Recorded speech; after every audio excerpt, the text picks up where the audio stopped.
Hello everyone. So we are discussing previous year questions of the chapter Principles of Inheritance and Variation and the topic Genetic Disorders. In today's session, we are going to discuss a short answer type question of 2 marks which was asked in the CBSE Board 2020. So the question is A part, explain the cause responsible in a human to have 6 chromosomes as XXY instead of XX or XY. And B part, list any 2 ways such individuals are different from the normal being. तो बेटा इस question के A part में हमसे पूछा है कि वो कौन सा जेनेटिक कॉज है जिसकी वजह से किसी ह्यूमन में XX या XY क्रोमोसोम होने की जगह XXY क्रोमोसोम प्रेजेंट होते हैं, और बी पार्ट में बताना है कि ऐसे ऑर्गेनिज्म बाकी ह्यूमन से कैसे डिफरेंट होते हैं. Clear? So let's check the answer.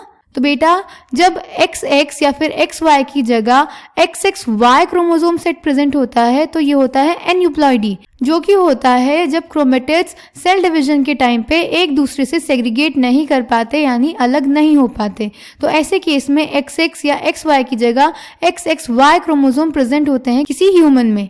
और ये डिफरेंट ऐसे होते हैं कि ऐसे जो ऑर्गेनिज्म होते हैं, ऐसे जो ह्यूमंस होते हैं, उनका ओवरऑल तो मैस्कुलिन डेवलपमेंट होता है पर उनमें फेमिनिन डेवलपमेंट भी देखा जाता है. उनमें ब्रेस्ट डेवलपमेंट होता है जिसको बोलते हैं गायनेकोमेस्टिया.